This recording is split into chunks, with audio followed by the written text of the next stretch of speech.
The other day, a lovely viewer sent me a message on social media asking for bike buying advice.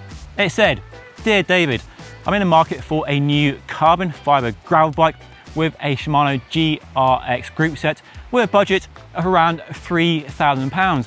What are my choices? Looking forward to your reply. Yours sincerely, Bob." Well, how about this as an option? The Orro Terra C, carbon frame and fork, Shimano GRX mechanical 1x group set, and a price of £2,800, so well on the budget. It looks good. In the video, we'll go for a spin and see how it performs and go through the details and whether it's the right bike for Bob. So let's dive in. For many of my UK viewers, Orro will be a familiar brand. They launched back in 2014 and over the years have produced a nice range of road and gravel bikes that really focus on good design, good performance and great value for money. And this Terra C is a case in point. The range starts from £2,300, but this model here costs £2,800. And it's worth mentioning right up front that the company designs their own frames and forks, not an off-the-shelf design or their own work. And more than that, they work with a UK carbon fibre specialist to integrate some really state-of-the-art carbon in key areas of the frame to ensure it can stand up to riding off-road. So if many people are worried about carbon being delicate off-road, the way they add this extra tough carbon down the down tube and rear stays will ensure it can withstand rocks, stuff like that, being thrown against the frame. As that demonstrated, not a scratch on it at all. And there are some lovely details on this bike, such as the full internal cable routing at the front, using the FSA system with the Italian company stem and then a Dada gravel flared handlebar. So really clean, no cables get in the way, especially handy for bike packing when you put a bag there, no cables to get in the way of fitting your bag. And the frame has a chunky and almost muscular look to it as well, starting from the oversized press fit bottom bracket, flowing to a massive down tube, really is quite chunky, non-dropped chunky rear stays, big head tube, chunky fork blades. So really a frame that, as you can see, is trying to deliver a stiff and responsive ride. We'll talk about that more in a bit. We have disc brakes, through axles, flat mount calipers, full internal routing right to the rear dropouts there, and a regular round seat post, carbon seat post with an external seat clamp and their own rear light, which is a really nice little detail. Useful to have that on a bike packing gravel adventure bike, because you never know, you might get caught out and run late into the evening when the sun starts setting, and having that small rear light is a nice little detail. Right, time to hit the trail and see how the new bike performs. It's often said that bikes are shaped by where the companies are based, and that's very true of the Terra. Orro bikes are based in the shadow of the South Down Way, and that's a fantastic trail for a bike like this to really shine. Relatively smooth gravel, and then lots of country roads around there where the bike is absolutely at home. And clearly, from all the features we talked about, it's designed to be fast and agile, and fast it definitely is. On the smooth gravel you get in the South Downs and other parts of the world, especially in the US, the bike absolutely flies along.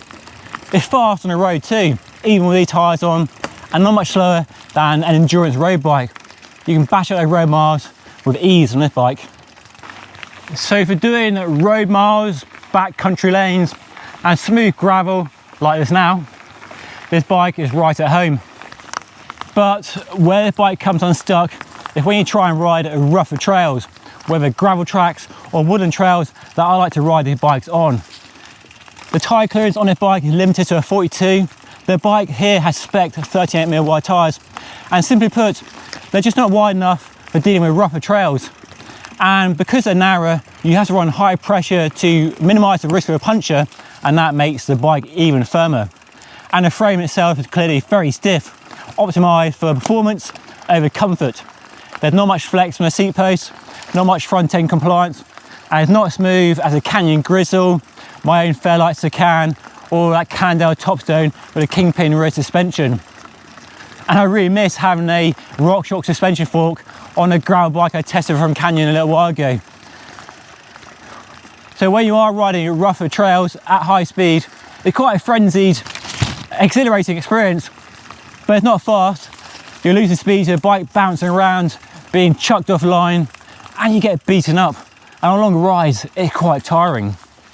So stick to smoother gravel, fine dirt, and country lanes, and the bike is right at home. For a roadie wanting a bit of off-road action, but still desires that kind of road speed, this bike is absolutely fine. But I think the way gravel bikes are going now, with wide tyres and a focus on comfort, whether from a frame, a seat post that can flex, or suspension features, a stem or suspension fork, this bike is looking a bit dated. So it depends on your definition of gravel and what you do with your gravel bike. But for me personally, and the way I'm really enjoying the modern gravel bikes with bigger tyres and more comfort and riding ever more demanding trails on these bikes than ever before, the bike doesn't quite cut it, which is a real shame because the value for money is absolutely amazing. Really astonishing level of build kit for the money, and it is a fabulous looking bike as well. What it really needs is space and wide tyres. Clearance for 50, so you can fit a 45 or a 47, and a bit more compliance built into the frame, maybe a lower top tube so you can get a longer bendy seat post in there. I think that would deliver the comfort I really crave from a bike like this, while retaining the speed, agility and acceleration the bike does offer. I'm testing this bike during a heat wave, and for these conditions, this bike with these tyres is absolutely superb. So fast, whips up the speed with no hesitation at all, really agile, really light on the feet, climbs well, good specification. The Shimano GRX is faultless.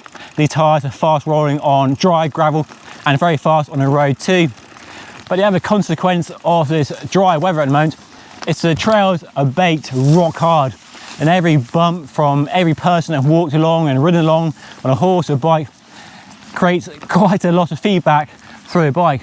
It is stiff, and on rough ground it's quite jarring. So for gravel racing, yes, 100% very fast, but for adventure, bike packing, smash around the woods at the weekend, there are better choices, bikes that deliver more comfort and more fun and more smiles. So is the Orro Terra C the right bike for Bob? Well, in many ways, yes, it ticks all the boxes. Carbon frame and fork, Shimano GRX group set, good value for money and good specification, and the performance is generally very good. Definitely more of a fat-tired road bike than a kind of monster truck gravel bike. Good on smooth gravel like we have here, they're very good on the road, so if that's your kind of gravel riding, then this bike will definitely fit your requirements very well, with the added bonus of mudguard and rack mounts for winter riding, especially here in the UK. But for me personally, it lacks the comfort you get from a bigger tyre, a 45 or a 50, and a seat post that flexes more to deliver a smooth ride and more capability if, like me, you try and tackle the rougher, more technical trails on your gravel bike. But gravel is a broad spectrum of rider types and terrain and trails. I know the riding I do on my bikes isn't the sort of riding that other people want to do, and for those people, this bike will be absolutely spot on. Anyway, if you want to see more from the full range, check out our website, link down below. And if you want to see a roundup of the best gravel bikes in 2022, then check this video up here. And don't forget to subscribe to the channel by hitting the button down here. But that's all for today. Thank you so much for watching. Don't forget to let me know what buying advice you want me to answer in the future. I'll see you again very soon. Thank you for watching.